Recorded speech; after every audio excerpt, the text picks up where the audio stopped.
Malam itu, langit seperti tercekik awan.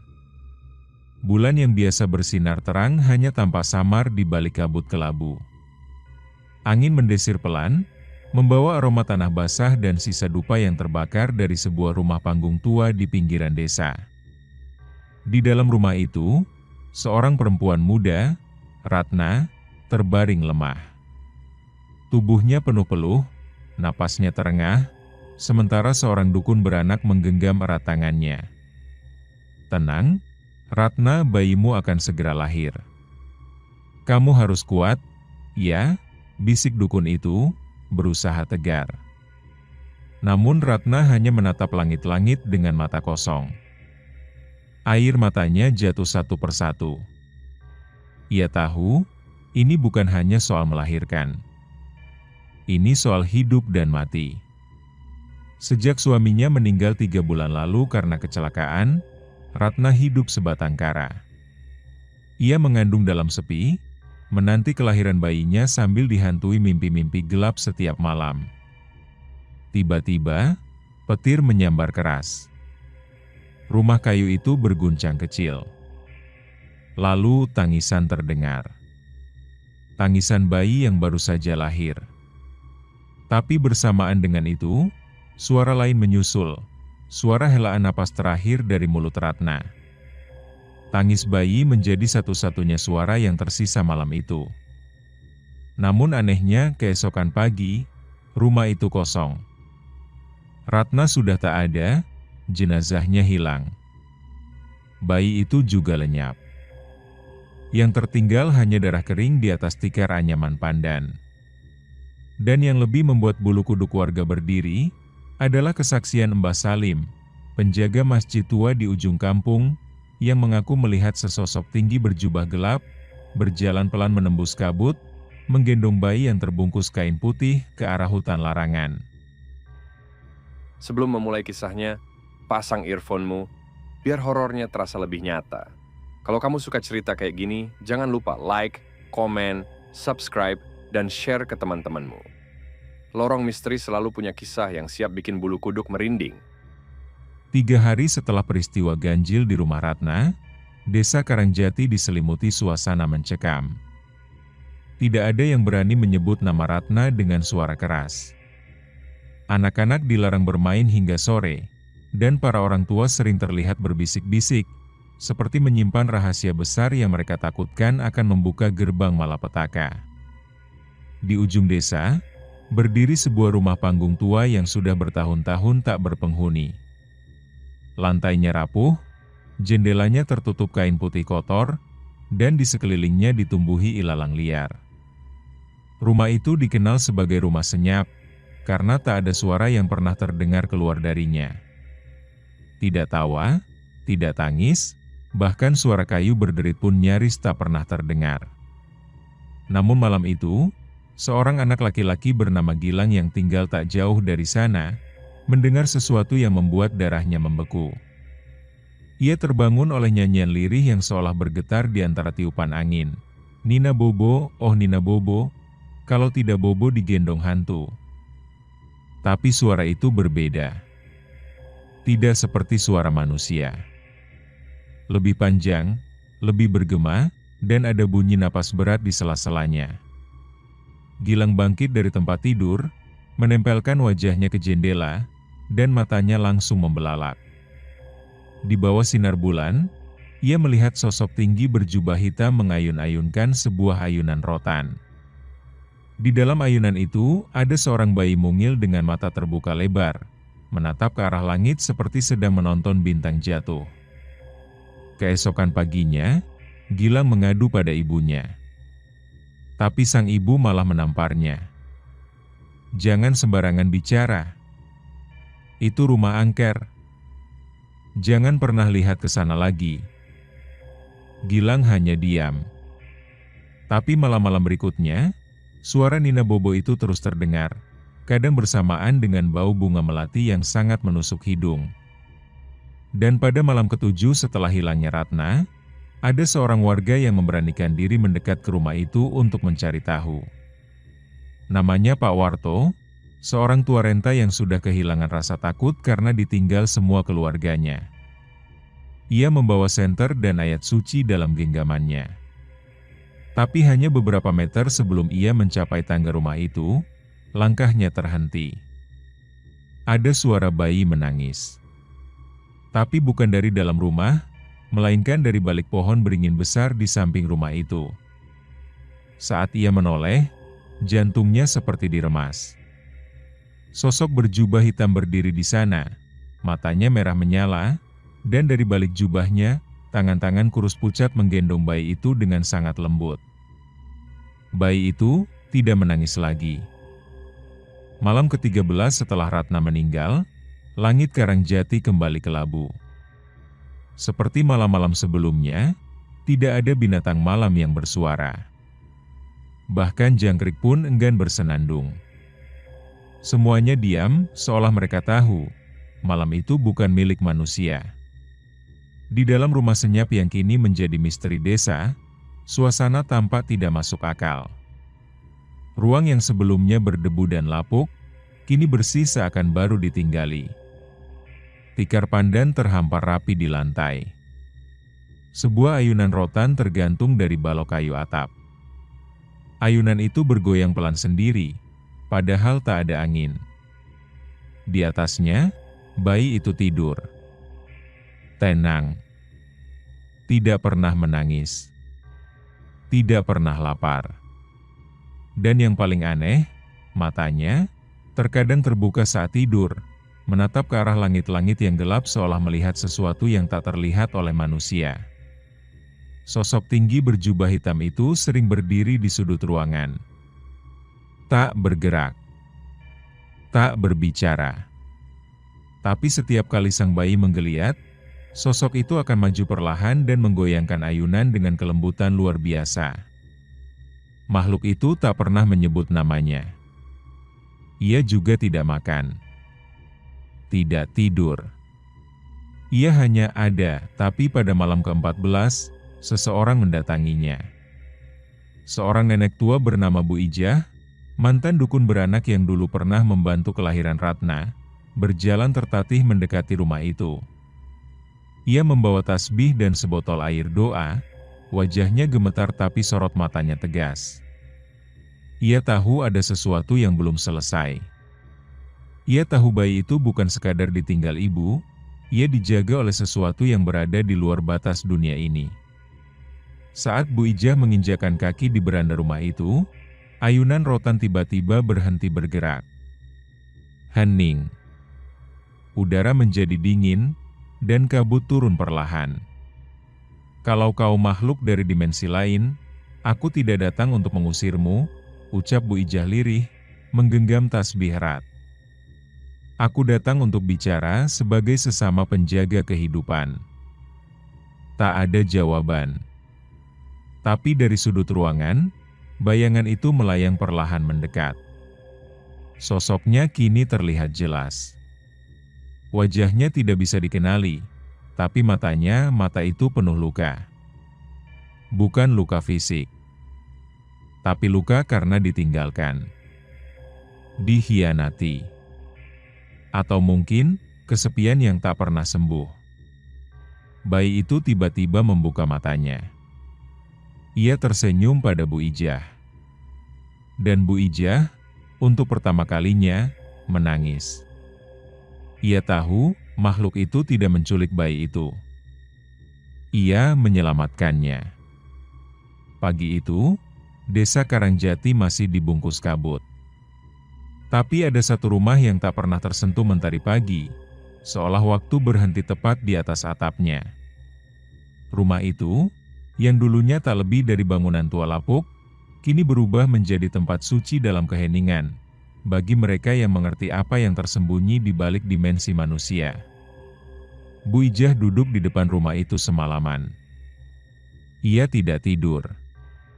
Tubuhnya lelah, namun jiwanya dipenuhi campuran rasa takut, iba, dan rasa ingin tahu yang tak terbendung. Sosok berjubah hitam itu tidak lagi muncul. Tapi ayunan rotan tetap bergoyang pelan, seolah digerakkan oleh cinta dari tangan yang tak terlihat. Saat fajar mulai mengintip dari balik pepohonan, bayi itu terbangun. Tapi bukan dengan tangis seperti bayi lainnya. Ia membuka mata dan menatap langit-langit rumah. Matanya begitu jernih, tapi ada kedalaman di dalamnya, seperti menyimpan cerita yang terlalu tua untuk tubuh sekecil itu. Bu Ijah memandangnya lekat-lekat. "Nak, siapa yang bersamamu sebenarnya?" gumamnya sambil menyentuh kaki mungil si bayi. Dan seperti menjawab, angin mendesir lembut, lalu muncul suara bukan dari mulut, tapi dari dalam kepala Bu Ijah. "Aku bukan ibunya, tapi aku yang merawatnya. Karena dia, sama sepertiku, ditinggalkan." Suara itu membuat Bu Ijah merinding. Suara perempuan. Tua, berat, dan penuh kesedihan yang menahun. Dalam kilatan bayangan, Bu Ijah melihat masa lalu yang tidak masuk akal. Puluhan tahun silam, ada seorang perempuan muda yang tinggal di desa ini. Ia mengandung anak dari laki-laki manusia, tapi ia bukan manusia sepenuhnya. Warga menuduhnya pembawa sial. Ia diusir, lalu menghilang di hutan. Tak pernah kembali. Tapi sejak itu, setiap beberapa puluh tahun, selalu ada kejadian aneh. Anak-anak hilang, bayi yang lahir tapi tak ditemukan, dan suara perempuan menyanyikan lagu Nina Bobo dari dalam pepohonan. Bu Ijah menatap bayi itu dengan mata basah. Lalu ia berbisik, "Kau keturunan dari dua dunia, ya?" Ayunan berhenti. Dan untuk pertama kalinya, bayi itu mengeluarkan satu suara kecil seperti gumaman lembut. Dan tiba-tiba, dari balik tirai rumah, sosok itu muncul. Tapi kali ini, tidak dalam wujud mengerikan, ia tampak seperti seorang perempuan. Berwajah pucat, rambut panjang menyapu lantai, dan di matanya, mata yang dulu merah menyala, ada air mata. Ia tersenyum dan membungkuk hormat pada Bu Ijah. Pagi itu, sinar matahari tak mampu menembus awan. Seakan langit tahu, ada sesuatu yang mulai bergolak di bumi. Di desa Karangjati, kabar tentang bayi yang diasuh makhluk mulai menyebar pelan-pelan. Dari warung kopi, beranda musala, hingga dapur rumah-rumah warga, bisikan-bisikan menjadi bara yang siap menyulut api kepanikan. Warga mulai gelisah. Terlebih ketika anak-anak mereka mulai mengalami mimpi yang aneh. Mereka bermimpi berada di dalam hutan, mendengar suara perempuan menyanyi dan melihat ayunan bergoyang sendiri. Setiap pagi, anak-anak itu akan bangun sambil menangis dan memanggil nama bayi yang belum pernah mereka lihat. Seorang pemuda bernama Anton, ketua Karang Taruna yang keras kepala dan selalu curiga pada hal-hal gaib, mengambil inisiatif. "Kita nggak bisa diam aja. Ini desa manusia, bukan tempat jin pelihara anak. Besok malam, kita bakar rumah itu." Warga lainnya terdiam. Tak sedikit yang setuju, tapi ada juga yang masih ragu. Mereka ingat siapa Ratna. Mereka tahu bayi itu tidak salah apa-apa. Tapi ketakutan seringkali lebih keras daripada belas kasihan. Malam itu, Bu Ijah kembali ke rumah di ujung desa. Ia membawa segelas air putih, seikat daun bidara, dan niat untuk memperingatkan makhluk itu.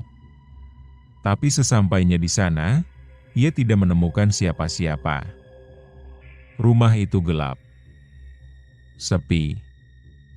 Bahkan ayunan tidak bergoyang. Bu Ijah melangkah masuk perlahan. Suasana dingin menyergap tubuh tuanya. Lalu ia mendengar suara dari balik dapur. "Bu, saya tidak ingin menyakiti siapa-siapa." Itu suara perempuan. Lembut. Penuh beban.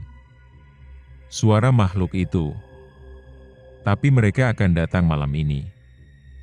Mereka akan membakar rumah ini dan membunuh anak itu jika mereka bisa.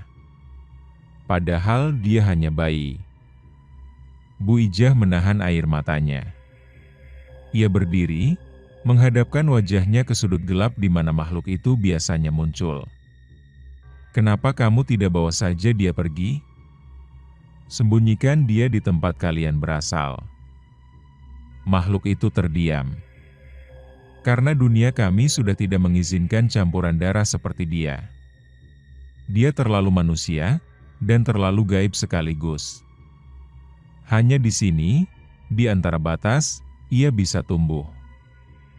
Langkah-langkah mendekat dari kejauhan.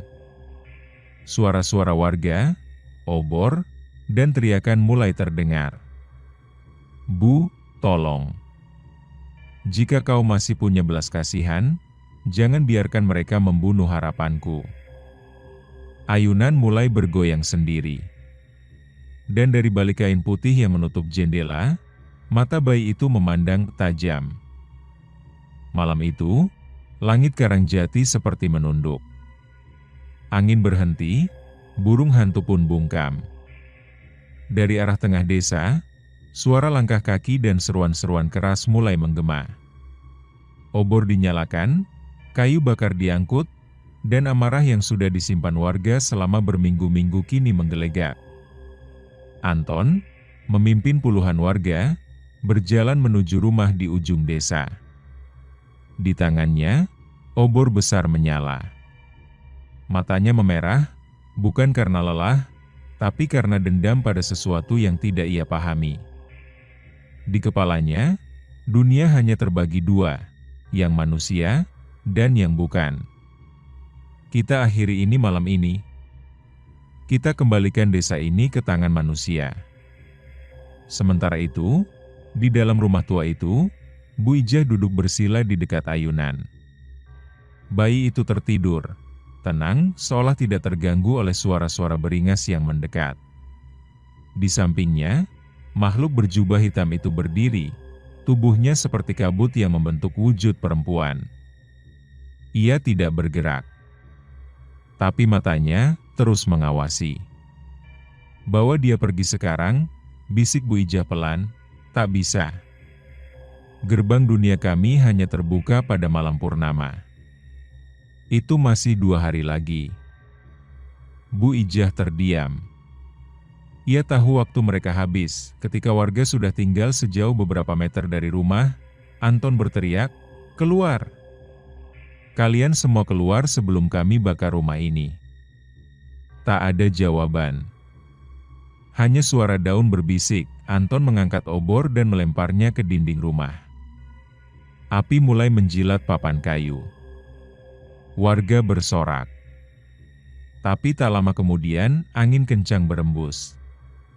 Api padam seketika, seperti disiram air dari langit. Suara gemuruh terdengar dari tanah. Pohon-pohon merunduk, dan hawa panas berubah menjadi dingin mencengkeram. Lalu sosok itu keluar. Perempuan berjubah hitam, berdiri di depan pintu. Di pelukannya, bayi mungil itu tertidur. Wajah makhluk itu tidak mengerikan. Justru penuh kesedihan. "Kalian takut padaku, karena kalian tidak mengenalku. Tapi aku bukan musuh kalian.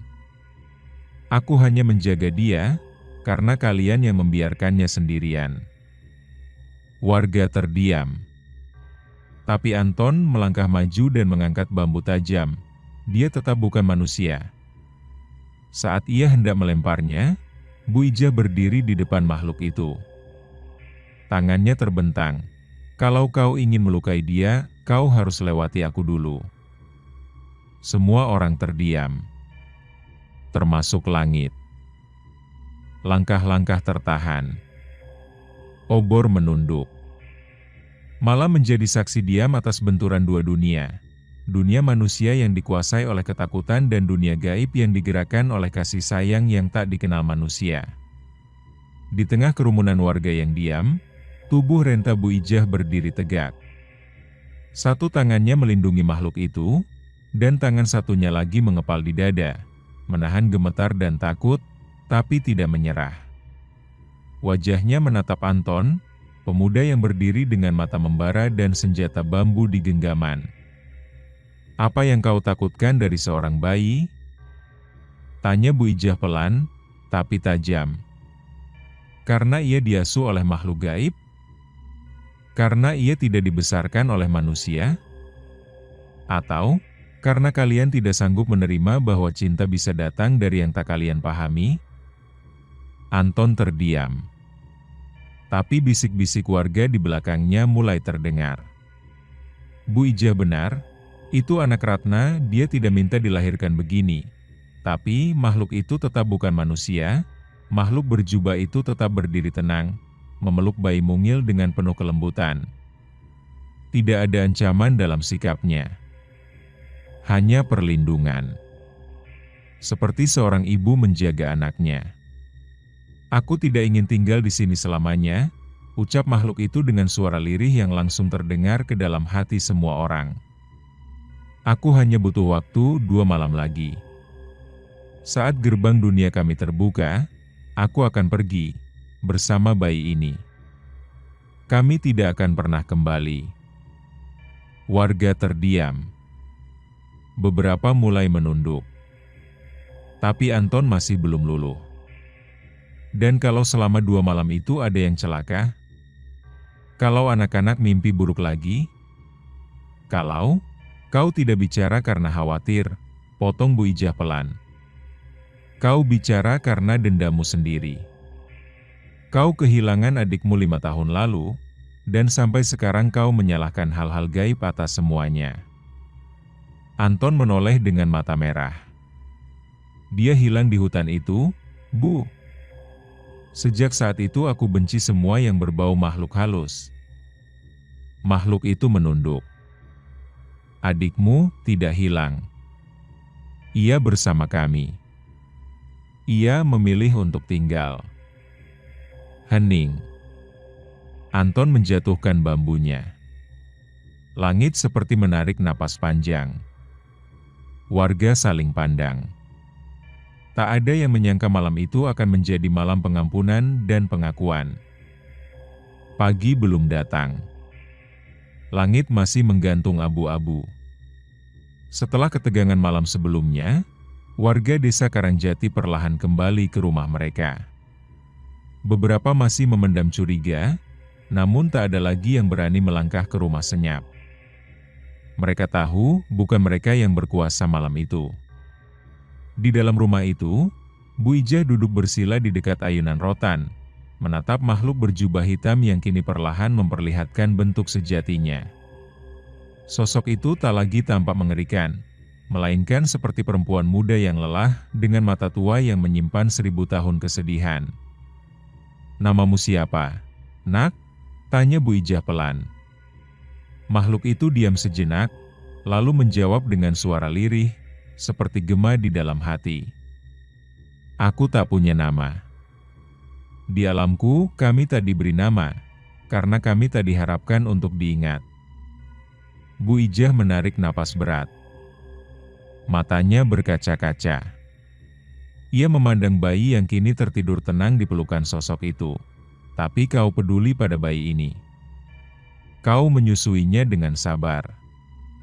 Kau menjaganya lebih dari yang manusia pernah lakukan." Makhluk itu tersenyum, pahit.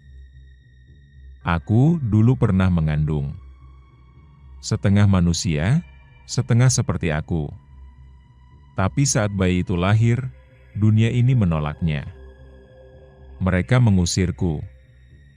Bayiku tak pernah menangis karena ia tak sempat hidup." Bu Ijah menutup mulutnya, menahan tangis. Kini semua menjadi masuk akal. Kasih sayang makhluk ini bukan karena belas kasihan semata, tapi karena luka lama yang belum sembuh. Ia tidak menjaga bayi Ratna hanya karena takdir, tapi karena ia melihat bayinya sendiri di dalam mata anak manusia itu. Jadi ketika kau melihat anak ini, kau pikir ini kesempatan untuk menebus rasa kehilangan itu? Bukan menebus. Hanya menyelesaikan sesuatu yang belum sempat selesai. Makhluk itu mengelus kepala si bayi dengan lembut. Bayi itu meringkuk lebih dekat, seperti tahu ia sedang diceritakan.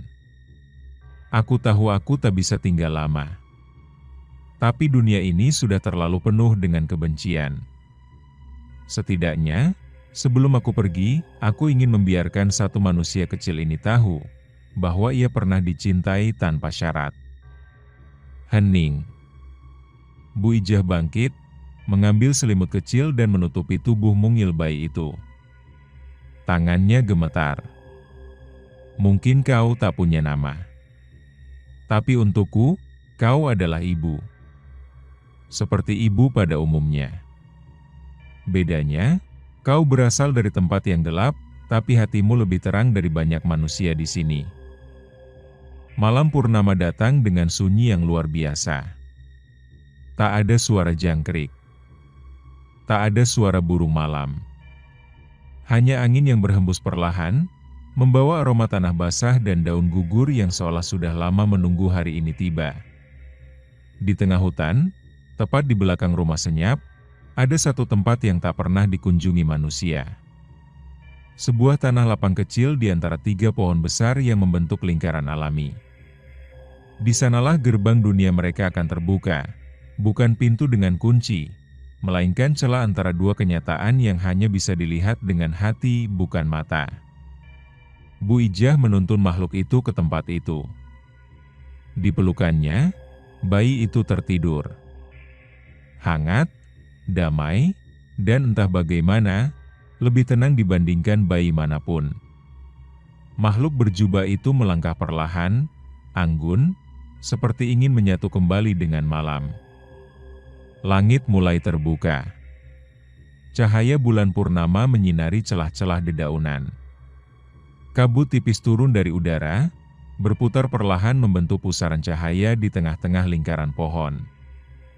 Ini jalannya, bisik makhluk itu. Setelah aku masuk, tidak ada yang bisa kembali. Bu Ijah mengangguk pelan, tapi matanya basah. Ia tahu ini bukan sekadar perpisahan. Ini seperti mengirim anak ke dunia lain, bukan untuk sekolah, bukan untuk merantau, tapi ke dunia yang bahkan tidak pernah bisa ia kunjungi. Boleh aku peluk dia terakhir kali? Tanya Bu Ijah. Makhluk itu menyerahkan bayi itu dengan lembut. Bu Ijah mendekapnya erat, menciumi ubun-ubunnya. Nak, kau mungkin akan tumbuh di dunia yang tak bisa kulihat. Tapi ingat, di bumi ini, ada satu orang tua renta yang pernah sangat menyayangimu. Tiba-tiba, suara gemuruh dari arah desa. Obor menyala. Anton kembali. Berhenti. Jangan bawa anak itu pergi. Teriaknya sambil berlari ke arah lingkaran pohon. Makhluk itu berdiri di depan pusaran cahaya, memeluk bayi erat-erat. Cahaya bulan mulai melemah. Gerbang perlahan menutup. Anton. Jangan kejar, teriak Bu Ijah. Kau tidak tahu apa yang kau lakukan. Dia bukan milik mereka, teriak Anton. Tapi sebelum ia bisa mencapai lingkaran itu, tanah berguncang pelan. Cahaya menyilaukan menyelubungi makhluk itu dan bayi di pelukannya. Suara angin menjadi senyap total. Dan dalam satu tarikan napas, mereka hilang. Anton jatuh berlutut. Bu Ijah berdiri terdiam, tangisnya tak keluar. Hanya suara hatinya yang berkata, "Selamat tinggal, anak kecil, semoga dunia barumu tidak sekejam dunia kami." 3 tahun telah berlalu sejak malam purnama itu. Desa Karangjati kembali tenang, tapi tak pernah benar-benar sama. Rumah senyap kini benar-benar kosong. Ayunan rotan masih tergantung, berdebu dan tak pernah bergerak lagi. Tak ada yang berani menyentuhnya. Tak ada yang berani tinggal di sana. Seolah seluruh desa tahu, tempat itu pernah menjadi rumah cinta yang tak dikenal manusia. Bu Ijah kini lebih sering menyendiri. Rambutnya makin memutih, langkahnya makin pelan, tapi sorot matanya tetap kuat. Setiap malam bulan purnama, Ia duduk di beranda rumah, menghadap ke arah hutan, membawa satu botol air doa, dan satu potong kain putih mungil yang dulu digunakan untuk menyelimuti si bayi. Warga desa tak lagi mengganggu. Mereka membiarkan Bu Ijah menjalani ritual sunyinya, karena dalam hati, mereka tahu ada yang tak selesai dalam hidup perempuan tua itu. Ia menunggu. Tapi bukan karena tidak bisa melepas, melainkan karena percaya, cinta sejati selalu tahu jalan untuk kembali. Anton? Ia berubah. Sejak malam itu, dia jarang terlihat di keramaian. Suatu malam ia pernah duduk bersama Bu Ijah, dalam hening, dan bertanya, "Bu, menurut Ibu, dia bahagia di sana?" Bu Ijah menatap langit. "Aku tak tahu. Tapi yang kupercaya, ia tak pernah merasa sendirian." Lalu datanglah malam purnama ketiga sejak perpisahan itu. Bu Ijah seperti biasa duduk di beranda. Tapi malam itu, angin berhembus lebih hangat dari biasanya. Daun-daun bergerak lembut. Dan suara itu kembali terdengar.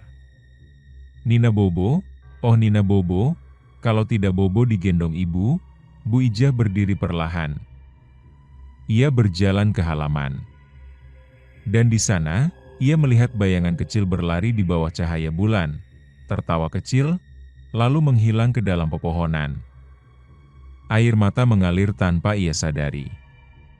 "Kau masih mengingatku, ya?" bisiknya. Tak ada jawaban.